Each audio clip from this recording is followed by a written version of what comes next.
आपको रोक रहे हैं, एक बड़ी खबर आ रही है, ये आपको बता दें कि दर्शकों बेहद महत्वपूर्ण है। भारत के हमले के डर से खौफ में है पाकिस्तान, लगातार खौफ कैसे, खौफ को आपको बताते हैं कैसे खौफ होता है। पाक ने हवाई क्षेत्र को नो फ्लाई जोन घोषित किया, यानी अपने एयर स्पेस को नो फ्लाई जोन घोषित कर दिया है। एयर स्ट्राइक के डर से नो फ्लाई जोन घोषित किया गया है। तो देखिए, पाकिस्तान भारत के हमले के डर से अब खौफ में है, डरा हुआ है। पाक ने हवाई क्षेत्र को नो फ्लाई जोन घोषित कर दिया। एयर स्ट्राइक के डर से नो फ्लाई जोन यहां घोषित कर दिया गया, और यही क्योंकि इसकी वजह है अब हिंदुस्तान में मांग हो रही है फौरन जवाब देने की। इससे पहले जब जब पाकिस्तान की तरफ से इस तरीके की नापाक हरकतें की गई हैं, कोशिशें की गई हैं, उरी हो चाहे पुलवामा में हो, उसके बाद जब भारत ने जवाब दिया, अब यही बात लगातार उठ रही है कि अब कैसे जवाब दिया जाएगा। ऐसे में यही अब कोशिश कि कैसे जवाब दिया जाए पाकिस्तान को, इसकी रणनीति हालांकि बनाई जा रही है। लेकिन उससे पहले ही पाकिस्तान में एक डर का माहौल अब नजर आने लगा है। पाकिस्तान डरी हुई है। बिल्कुल, नो फ्लाई जोन अगर घोषित कर भी दिया है तो हमारे जेट्स को आवश्यकता नहीं है कि भाई आपसे पूछा जाएगा अंदर घुसने के लिए। चलिए एक और बड़ी खबर आपको बता दें, इस वक्त एक और बड़ी खबर आ रही है।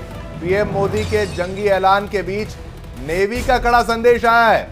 भारतीय नेवी ने अरब सागर में मिसाइलें दागी हैं और पाक नेवी की एक्सरसाइज से पहले एक्शन कर दिया। ये लीजिए, नोटैम जारी किया था पाकिस्तानी नेवी ने कि वो वहां पर लाइव फायरिंग एक्सरसाइज करेंगे, मिसाइल टेस्ट होंगे, तो सारी चीजें वहां पर होंगी। लेकिन उससे पहले हमारे समुद्र के लड़ाकों ने वो कर दिखाया। उन्होंने बोला कि तुम क्या करोगे, हम तुम्हें बताते हैं क्या करना चाहिए। उससे पहले नेवी ने अरब सागर में दागी मिसाइलें। अब क्या कराची, क्या वहां का जो बचा हुआ इलाका है वो अब हमारी जद में आ जाएगा, और अगर इन्होंने कोई गलती करी तो बहुत बड़ा संदेश यहां पहले ही दे दिया गया है। शक्तिशाली हमारी नेवी है, बहुत बड़ा समुद्र का एक एरिया है जिसको हम प्रोटेक्ट करते हैं, उसको सुरक्षा देते हैं। ना केवल भारतीय जहाजों को बल्कि विदेश से आ रहे जहाजों को भी सुरक्षा देता है भारतीय नौसेना वो सुरक्षा देती है। इंडियन नेवी वहां पर है और ये तस्वीरें आपको दिखा रहे हैं। पीएम मोदी के जंगी ऐलान के बीच नेवी का ये कड़ा संदेश है। भारतीय नेवी ने अरब सागर में मिसाइलें दागी हैं, तस्वीरें भी सामने आ चुकी है। इंडिया डेली के पास ये तस्वीर इस वक्त आप देख भी रहे हैं। पाक नेवी के एक्सरसाइज से पहले ये एक्शन, तो पाक नेवी की तरफ से कोई कदम उठाया जाता उससे पहले ही ये एक्शन भारत की तरफ से ले लिया गया है। भारतीय नेवी ने अरब सागर में मिसाइलों को दागा है।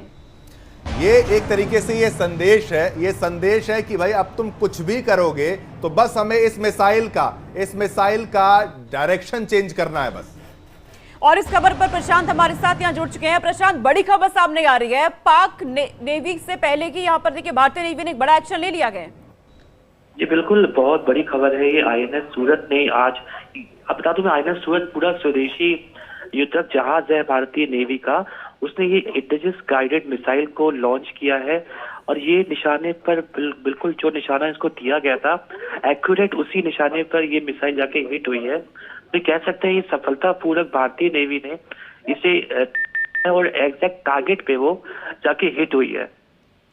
बिल्कुल प्रशांत, ये किस तरीके की मिसाइल की अगर बात हम यहाँ पर करें, क्या आप थोड़ा सा आइडिया दे सकते हैं ये मिसाइल कितनी घातक हो सकती हैं? जी, इंडियन गाइडेड मिसाइलें बहुत ही एडवांस गाइडेड मिसाइल्स कहा जाता है। इसकी रेंज जो है 500 किलोमीटर से 1000 किलोमीटर तक भी हो सकती है। इसके मैं बता दूं मैं आपको, ये सबसे एडवांस युद्धक विमान से छोड़ी गई है। उसमें जो है ये जो मैं बात कर रहा हूँ, आईएनएस सूरत की बात कर रहा हूँ, और इसमें भी एडवांस टेक्नोलॉजी का यूज किया गया, क्योंकि पूरी तरह स्वदेशी निर्मित ये आईएनएस सूरत पर ये जहाज है हमारा आईएनएस। तो ये कह सकते हैं कि भारतीय नेवी का ये बहुत बड़ा अचीवमेंट है। ये भारतीय नेवी हर बार करती है, इस बार इसने जो है एग्जैक्ट पाकिस्तान के जो एक्सरसाइज है होने से पहले एक जोरदार तमाचा मारा है पाकिस्तान के ऊपर कि अगर वो हमसे आगे निकलने की कोशिश करेंगे, हम उससे लाख गुना आगे निकल जाएंगे। प्रशांत, ये उस समय पर हो रहा है दोनों तरफ से। अगर पाकिस्तान ने पहले नोटैम जारी कर दिया और उसी के दौरान भारत ने कर दिया, ये बिल्कुल केवल एक्सरसाइज से वॉर में कभी भी तब्दील हो सकती हैं। सिचुएशन कितनी टेंस है, चाहे आप डिफेंस मिनिस्ट्री की बात करें, हमारी सेनाओं की बात करें, क्या उनको अब ये पता है कि किसी भी वक्त ये एक्सरसाइजेज युद्ध में तब्दील हो सकती हैं? नहीं, अभी कुछ दिन पहले पाकिस्तान ने भी एक मिसाइल का लॉन्च किया था, और अभी 24-25 को भी इसका जो मिसाइल लॉन्च है। तो ऐसा नहीं कह सकते कि कोई रेगुलर कोई मिसाइल, ये रेगुलर एक एक्सरसाइज होती है जो दोनों नेविया या दोनों जो कंट्रीज एक दूसरे को बता के करती है, पर टाइमिंग जो है थोड़ा सा आगे पीछे हो सकता है। अदरवाइज ऐसा कोई इसमें युद्ध का ऐसा कुछ वो नहीं कह सकते कि दोनों में युद्ध होने की युद्ध की संभावना है। स्थिति नहीं बन सकती। प्रशांत, आपके पास आएंगे, मेहमान भी लगातार यहाँ पर हमारे साथ बने हुए हैं और जो मेहमान हमारे साथ यहाँ पे बने उनका हम यहाँ पे रुक कर लेते हैं। श्रीराम जी हमारे साथ लगातार बने हुए थे और तमाम जो मेहमान हैं हमारे साथ यहाँ पे बने हुए हैं। जेके सर हमारे साथ लगातार यहाँ बने हुए हैं। जेके सर, जिस तरीके से यहाँ पर हमने देखा अब नेवी की तरफ से यहाँ पर एक्शन लिया गया है, यहाँ से सीधे पाकिस्तान को अभी समझ जाना चाहिए कि जो पहलगाम में क्या गया बहुत बड़ी गलती कर दी है। बिल्कुल, अगर आप देखें तो जो नेवी है उसे सागर की लहरों पर शासन करना आता है और जब सागर की लहरें नमक छोड़ती हैं तीरों पर, किनारों पर, तो वो सफेद नमक वफादारी का प्रतीक है और इसीलिए इनकी वर्दी सफेद होती है, जो जानती है कि राष्ट्र की रक्षा कैसे करना होता है। इनके पास कमांडो भी है, मार्कोस है, जो अति प्रशिक्षित है। न केवल वह घातक प्रहार कर सकता है बल्कि टोटल सरप्राइज भी हासिल कर सकता है।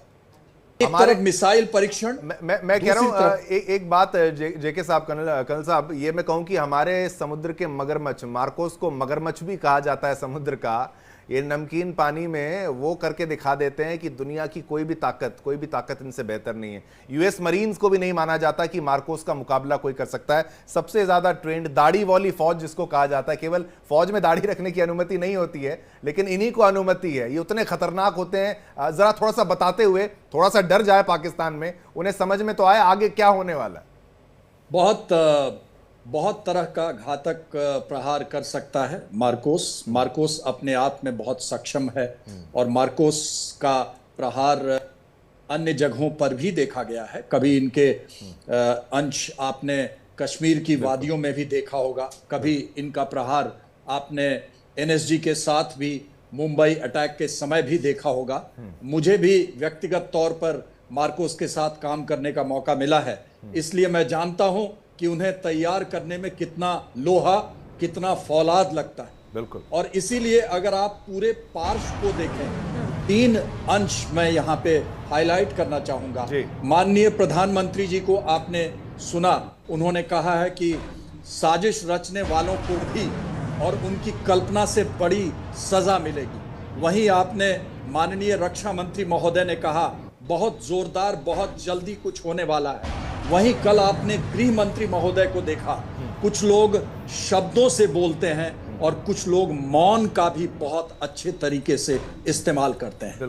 तो आपने देखा उस दिन माननीय गृह मंत्री जी ने जब बाल पर हाथ रखा उस बच्चे के, उस समय वो मौन थे, लेकिन उस मौन को भी अगर आप महसूस करें तो वो कई शब्दों से ज्यादा भारी था।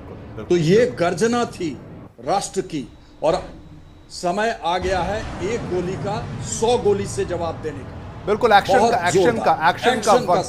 का वक्त आ गया है। चलिए इसी पर एक राय यहाँ पर कर्नल शरण की भी ले लेते हैं। कर्नल शरण साहब, आप हमें बताइए, ये अब युद्ध की ओर नहीं जा रहा तो किस ओर जा रहा है? और ये कोई, आप देखिए, युद्ध, आपकी बात से मैं सहमत हूं। चलिए, आपने कहा कि भाई जो लोग वहां पर रहेंगे, हम कोई भी सीक्रेट डेटा यहां पर डिस्क्लोज करने के फेवर में नहीं है, कोई भी हम स्ट्रैटेजी बताने के फेवर में नहीं है, सरकार क्या करेगी उसकी कोई जानकारी यहां साझा नहीं करेंगे। लेकिन अब वो वक्त आ गया है, आप चाहें या ना चाहें, अगर आपका दुश्मन आपसे भिड़ना चाहता है तो आपको लड़ना पड़ेगा, चाहे आपके पास हथियार उतने हैं लंबे समय के लिए या नहीं है, चाहे आपके पास आदमी है उतने लंबे समय के लिए चाहे नहीं है। इस स्थिति में अगर युद्ध हो जाता है पाकिस्तान के साथ, क्या रहेगा आने वाले 1 हफ्ते में, 1 महीने में या आने वाले 1 साल में?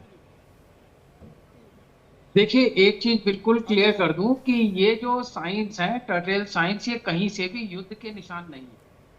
युद्ध होने से पहले कम से कम महीने, 2 महीने, 2.5 महीने तक लगातार अलग अलग टर्टल साइंस मिलते हैं, जिससे एक पैटर्न स्टैब्लिश होता है और फिर स्ट्रैटेजी के बेस पे कॉल लिया जाता है। युद्ध इतना आसान और इतनी छोटी चीज नहीं है कि अचानक भावनाओं का ज्वार आया और हमने फैसला लिया। कर्नल साहब, शुरुआत तो है, ये बीज तो अंकुरित होता हुआ नजर आ रहा है, आज से नहीं तो 1 महीने बाद। मेरी पूरी बात आ जाएगी जी। लेकिन ये जिस तरह की घटना हुई तो हमें अपने वर्दीधारियों की और देशवासियों के मनोबल को वापस स्थापित करना है और वह भी पाकिस्तान जैसा देश, भारत के सामने हास्यास्पद स्थितियों का देश है।